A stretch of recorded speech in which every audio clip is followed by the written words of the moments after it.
Fala, meu povo! Programa 16 do Politiquejo e hoje a gente vai trazer um tema muito importante para a geopolítica global.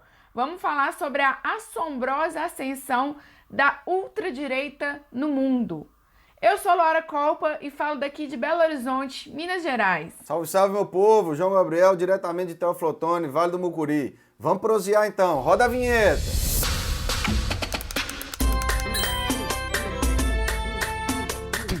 Bom, gente, nos últimos anos temos visto aí um crescimento preocupante da direita, ou melhor, da ultradireita no mundo todo. No entanto, não é a primeira vez que isso acontece. Essa onda conservadora, embora ela seja motivada por inúmeros fatores, tem um elemento comum, tá, gente? Ela sempre é precedida por uma crise global do capitalismo.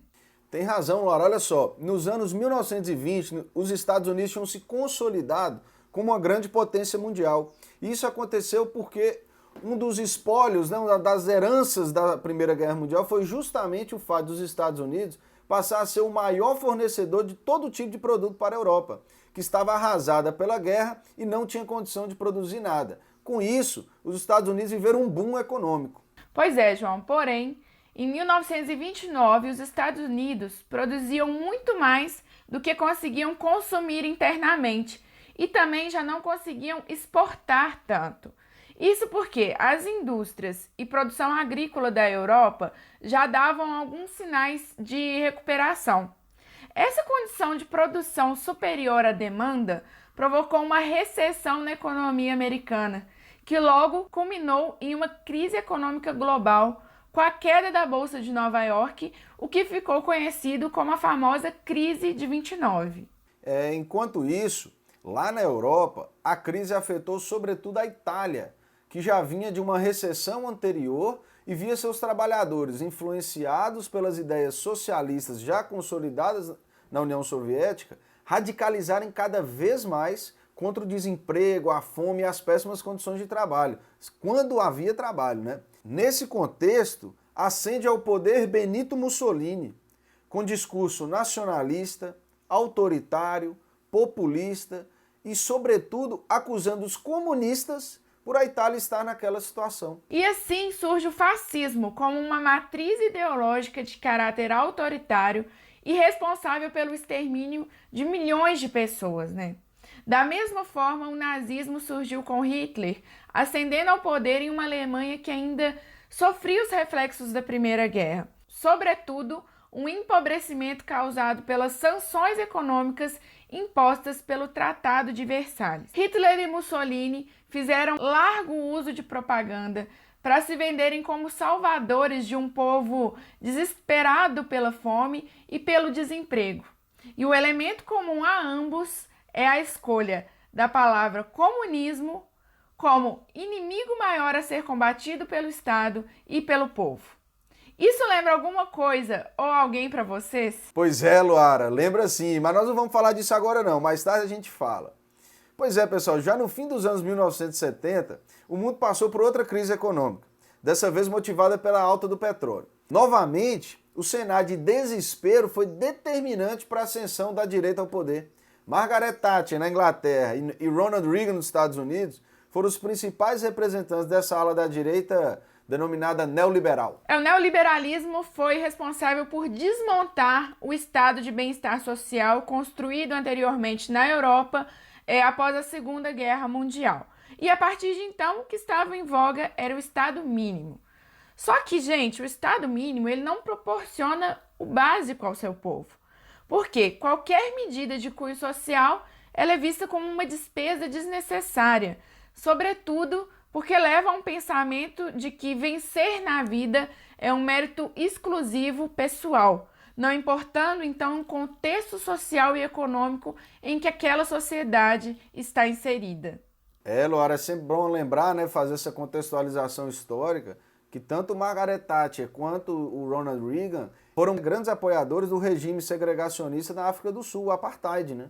Pois é, e a mais recente escalada da ultradireita ao poder nessa última década tem raízes lá na crise de 2008, João, que começou novamente nos Estados Unidos e logo se espalhou pelo mundo todo.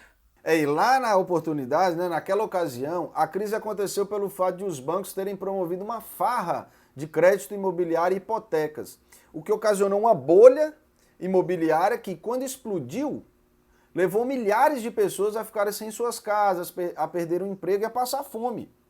11 anos depois, o mundo ainda não se recuperou completamente dessa crise e, como já é de praxe, né, os discursos autoritários, extremamente nacionalistas e preconceituosos e, como em pleno século XXI, eles não conseguem mais se apegar ao fantasma do comunismo, né, em alguns lugares, os grupos de extrema direita apelaram para a xenofobia. Exatamente, é isso mesmo.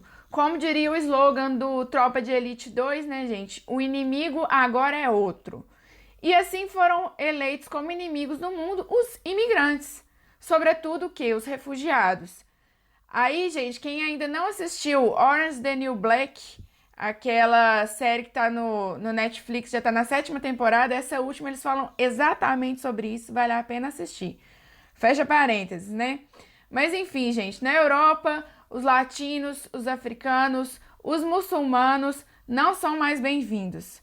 A alegação é de que essas pessoas estariam tomando os empregos, que já são escassos na crise, dos locais em que eles estão. Pois é, Luari, o principal expoente no mundo da ultradireita, o presidente americano Donald Trump, né, ao mesmo tempo em que barra a entrada de pessoas oriundas de países da periferia do capitalismo, ele busca nesses mesmos países parcerias, né, com alinhamento ideológico parecido, para que esses possam estar sempre subservientes aos interesses dos Estados Unidos. Haja vista, né, a relação de Trump com o nosso presidente Jair Bolsonaro.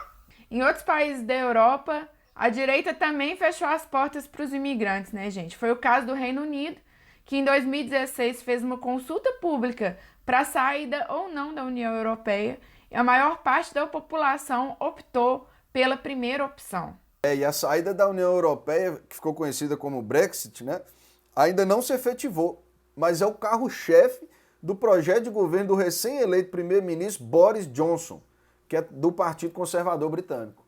Exatamente. E em outros países europeus, como a Turquia, a Hungria, a Polônia, a Itália, enfim, houve uma radicalização do discurso xenófobo, um desprezo muito grande pelas minorias étnicas desses países. Algo que se aproxima do que o Bolsonaro faz no Brasil com os indígenas e com os quilombolas. E além disso, há ações profundamente antidemocráticas e que caminham no sentido de centralizar cada vez mais o poder, como, por exemplo, a perseguição à imprensa, né? Na Hungria, foi realizada uma manobra para aumentar o número de juízes da Suprema Corte, podendo o presidente Viktor Orbán nomeá-los. Bolsonaro, quando candidato a presidente, ele também aventou, né, a possibilidade de fazer a mesma coisa aqui no Brasil. Pois é, João, vamos entender melhor o porquê desse crescimento da extrema-direita no mundo, né? Bom, existem 3 tradições políticas no Ocidente: socialismo, o liberalismo e o conservadorismo. Todas elas, em um limite, possuem versões que se encaixam dentro da lógica democrática moderna. Pois é, no entanto, em relação ao conservadorismo, o que nós vemos é o ressurgimento de uma versão extremada, uma versão fora do espectro democrático, que no vocabulário atual a gente pode chamar de extrema-direita, né? É isso mesmo, João. Segundo o doutor em estudos internacionais Carlos Poggio, os grupos de extrema-direita demonstram um desconforto extremo com a modernidade. E eles buscam mobilizar o aparato estatal como uma forma de reação, visando ali retornar a um passado nostálgico pelo uso da força, se necessário for. Pois é, e aqui no Brasil, né, o filósofo Michel Louvi acrescentou que essa extrema-direita é muito diversa. Ela vai desde os partidos abertamente neonazistas, né, como a Aurora Dourada, lá na Grécia, até forças burguesas perfeitamente integradas no jogo político institucional, como a Suíça, UDC, União Democrática de Centro. O que elas têm em comum é o nacionalismo excessivo, a xenofobia, o racismo, o ódio contra imigrantes e, acreditem, o anticomunismo. A isso que você coloca, né, João, pode-se acrescentar aí, em muitos casos, além de tudo isso, o antissemitismo, a islamofobia, a homofobia, a misoginia, o autoritarismo e o desprezo pela democracia como um todo. Alguns também são contra a laicidade e o próprio Estado. Diante desse panorama que vemos hoje, seria um erro acreditar que o fascismo e o antifascismo são fenômenos do passado. Lembremos que não é só porque há instituições, como eleições e parlamento, que se pode dizer que há em absoluto democracia. É só lembrar, né, Luara, que Adolf Hitler, por exemplo, chegou à chancelaria, né, por uma votação legal no Reichstag lá, o parlamento alemão da época, né? Bom, como a gente aqui no Politiquês está para pegar o boi pelo chifre e mostrar a realidade como ela é, vamos então esmiuçar melhor por que cargas d'água a extrema-direita está voltando nesse momento em todo o mundo. É isso mesmo, João. Aqui eu vou elencar o que eu considero argumentos principais: a crise econômica e fatores históricos e culturais. Bom, o genial filósofo e cientista político Noam Chomsky diz que o crescimento da extrema-direita é consequência do neoliberalismo. E por que isso, né, gente? Há hoje um sentimento de abandono diante da aplicação de políticas neoliberais. A população vê cortes de gastos em políticas sociais e se sente como? Se sente deixada de lado, abandonada pelas instituições políticas. A gente, inclusive, falou um pouquinho disso no programa da semana passada, vocês lembram, né? E é exatamente esse o ponto central. Em tempos de crise, quando as pessoas se sentem ameaçadas, há uma preferência por líderes dominantes e assertivos, apesar do comportamento agressivo e do caráter questionável que possam ter. De fato, elementos que amedrontam as pessoas são o desemprego, a dificuldade para o acesso à moradia, o risco da pobreza, somado à onda de imigração e do desenvolvimento tecnológico, que traz uma ameaça de substituição dos trabalhadores humanos por robôs em diversas funções. E isso tudo forma um caldo muito perigoso para a democracia, né?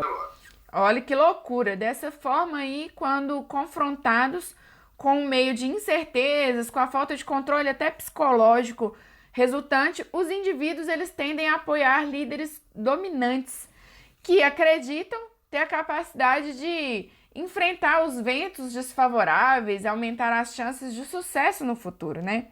Dessa forma, o apoio ao autoritarismo e ao conservadorismo político se basearia, então, em um processo no qual as pessoas apoiam ideologias mais suscetíveis de satisfazer suas necessidades psicológicas de ordem, de proteção e até de enfrentamento das suas próprias incertezas. Realmente é muito humano isso, né? Existe uma relação forte, portanto, entre a crise econômica e a ascensão do autoritarismo. No entanto, esse mesmo filósofo, né, o Michel Louvi, salienta que fatores históricos também têm papel importante. Uma grande e antiga tradição antissemita em certos países e a cultura colonial impregnada, né, em muitos países na Europa contribuem para a ascensão da extrema-direita. No caso do Brasil, nós aqui do Politiquejo tentamos analisar quais seriam os aspectos históricos que tenham contribuído com a ascensão da extrema-direita que temos visto no nosso país, né? Nesse ponto, gente, é importante entender o Brasil como um país dentro do contexto latino-americano de instabilidade democrática. Na América Latina, a população é historicamente permissiva com autoritarismos.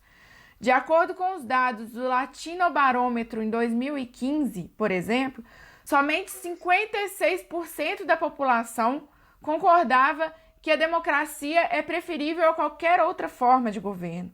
Isso significa, gente, que 44% dos brasileiros entendem que a democracia é dispensável em certas ocasiões. Além disso, segundo o Datafolha, no Brasil, a instituição que detém mais confiança na população, pasmem, são as Forças Armadas. O brasileiro confia mais em uma instituição completamente não transparente, né, e que protagonizou um período de trevas no Brasil, do que no próprio Congresso Nacional, que em tese representa o povo. Enfim, vemos assim uma junção da crise econômica com o legado histórico-cultural de permissividade com o autoritarismo. Isso fez com que o Brasil, infelizmente, também se curvasse à extrema-direita. Exatamente. Segundo o historiador Boris Fausto, o fortalecimento da extrema-direita vem muito associado aos militares. Porque na cabeça de muita gente, se alguém pode conduzir um regime forte, são eles, né? Os militares. Inclusive, gente, para os pesquisadores internacionais, esse é justamente o aspecto mais sinistro e mais perigoso da volta da extrema-direita ao poder no Brasil. Pois é, o Brasil tem um eleitorado, né, que diz que cansou dos políticos de centro, bem comportadinhos, dessa esquerda que seria demagógica, e acabou votando num candidato que é quase o Satanás com a camisa do Palmeiras, né? O problema é que quando você vota por ódio ou por raiva, os riscos são muito altos, né, João? Se estoura tudo, o caos é instalado e as consequências tendem a ser muito autoritárias. É como diz a filósofa alemã Hannah Arendt, né, que ela avisou que em alguns momentos históricos o que se vê é uma verdadeira banalidade do mal. Ela, como alemã e judia, viu a ascensão da extrema-direita na Alemanha e viu pessoas comuns da pequena burguesia, desempregados, classe trabalhadora e até a juventude, né, se tornarem praticamente incapazes de ter compaixão, sentir compaixão e empatia pelo próximo. No Brasil a gente está vendo a mesma coisa, né? São pessoas normais que não conseguem perceber a realidade e que não conseguem mais se colocar no lugar de outra pessoa. O seu problema não é burrice ou ignorância, mas ter internalizado que o que estava fazendo era o correto. Essas pessoas vão seguindo, então, sem questionar o que é certo e o que é errado, e elas não estranham mais o autoritarismo, a violência e o pior, as mortes. Finalmente, meu povo, essa nova onda marrom, né, deve ser levada a sério e tem que ser atacada. Não somente com iniciativas no sentido de melhoria econômica e contra a austeridade, mas também de haver uma ofensiva clara e forte contra o racismo, a xenofobia, a misoginia, a homofobia e antilaicismo que ela tanto apregou, né? Massa, João, tema rico demais esse de hoje, né? Muita coisa pra gente estudar, gente, e entender por que a América Latina, por que aqui e por que agora tudo isso vem acontecendo assim. Pois é, Laura, pra gente não delongar muito, realmente não tá fácil, né? E é isso aí, pra que todo esse plano liberal avance, tem que ter o quê? Uma cortina de fumaça, né, Laura? Algum bobo da corte para fazer a gente não entender os reais problemas que estamos vivendo, né? E é aqui que nós falamos dessas cortinas de fumaça no OpCV. Roda a vinheta! Como disse o outro, né, gente? O presidente, infelizmente, é isso aí mesmo, não vai mudar. Ele mesmo já disse que é assim e não vai mudar.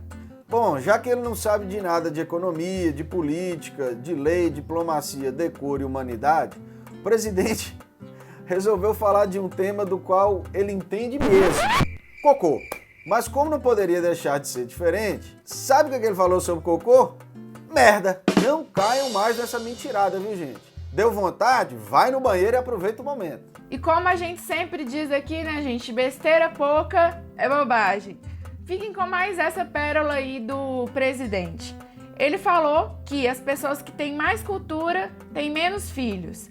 Além de ser uma criminalização à pobreza, além de ser uma forma preconceituosa de falar sobre esse assunto, o próprio presidente tem 5 filhos.